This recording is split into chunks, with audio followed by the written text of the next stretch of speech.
Former Deputy Commander of U.S. European Command and Distinguished Fellow at JINSA, retired Air Force General Charles Wald. General, always good to see you. So a 10th night of U.S. bombing of Iran now. 3 more American troops killed over the weekend, a 4th still missing. Over the course of this war, would you consider this one of the highest levels of escalation we've seen? Well, I mean, it depends on when you say the course of the war. This has been going on for years. So for this particular 10-day period, yeah, I'd say it's probably heightened up a little bit. But I would just say that, first of all, everybody's shown their sympathy for the casualties. And I add that it's a part of war, which is terrible. But from a U.S. perspective, my objective, if I were advising the president, would be we need to see this through now, from the standpoint of taking away the Iranian ability to project malice in the region against our allies and against Israel particularly. And we need to do that until that's eliminated to the best of our knowledge. Number 2 is we do need to go back and open the Straits of Hormuz. We had a discussion yesterday with several experts that discussed the fact that we could do that. We did this in 1987, as you remember, or you don't remember, but you've heard Nicole. Called Ernest Well. We escorted ships in and out of the Persian Gulf. And also, we heard yesterday from pretty significant intel people that there are very few mines that have been laid in the Persian Gulf. Matter of fact, very few. And so I think the best we could do, we shouldn't stop and start. We shouldn't start another MOU. We need to go in and take care of the Iranian military capacity to project power in the region and do it until we have that finished. All right, so here what you're saying there, General. As you know, also the Iran-aligned Houthis are now threatening this naval blockade on Saudi Arabia, conversely raising the threat to global energy supplies. There's a tanker in the Strait of Hormuz that you referenced. A tanker was hit by an unknown projectile. You talked about having to open it up. How critical is this battle to get things flowing again in now these waterways, plural? And how do we actually make that happen? Well, our U.S. Navy can do that, I'm sure. We talked about people being deployed for lengthy times. I remember my first assignment in the military was Vietnam. I was gone for over a year. That happens as part of the equation.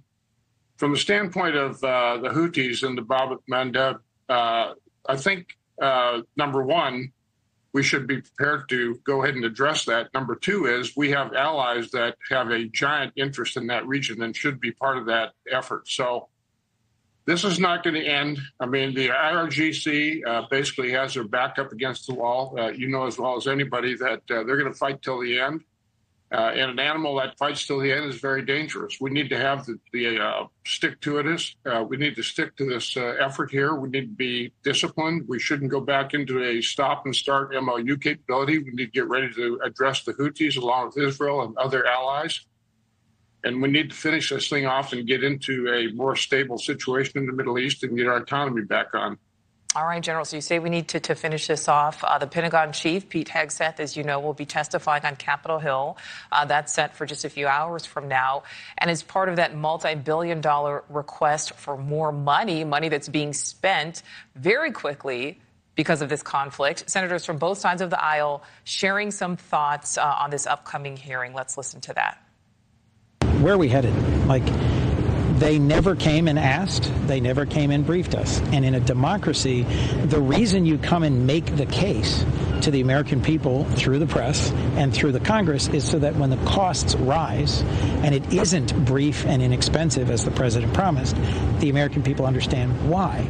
I think the objectives from the start are still the objectives.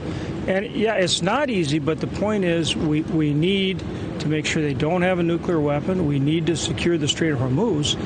And we need our allies to start helping us out.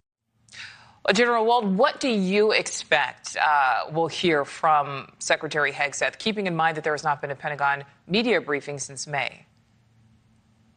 I hope he explains the fact that war costs, expending munitions costs, they're hard to build, they're hard to retain, obviously, when you're fighting as much as we are. But that's part of war. I think Senator Hoeven and Senator Coons both have a good point. But the fact of the matter is we're in a conflict, a significant conflict, as it turns out.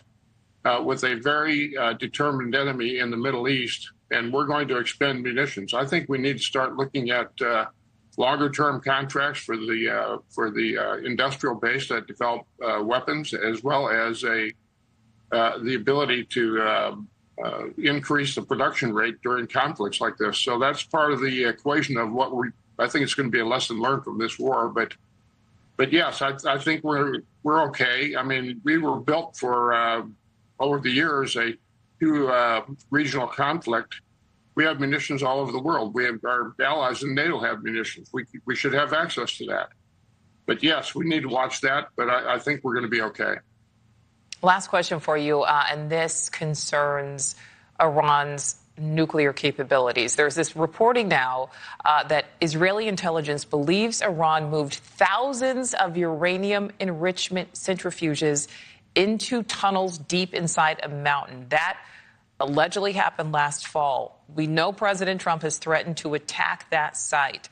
What are your thoughts on the assessment and then how the U.S. potentially responds? I think it sounds credible. If I were the Iranians, that's exactly what I would do. The problem is they have to get into the tunnels themselves. I don't think we're going to send troops in there. I wouldn't recommend that.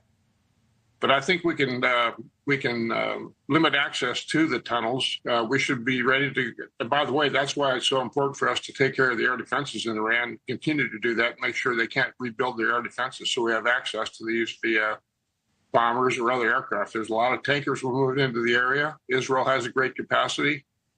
So if the Iranians want to fight underground and stay there after we cover the holes they're going down in, then they should have at it. But we need to be ready to close these things off and make sure the access isn't there. Retired Air Force General Charles Wald, thank you as always. Thanks, Nicole.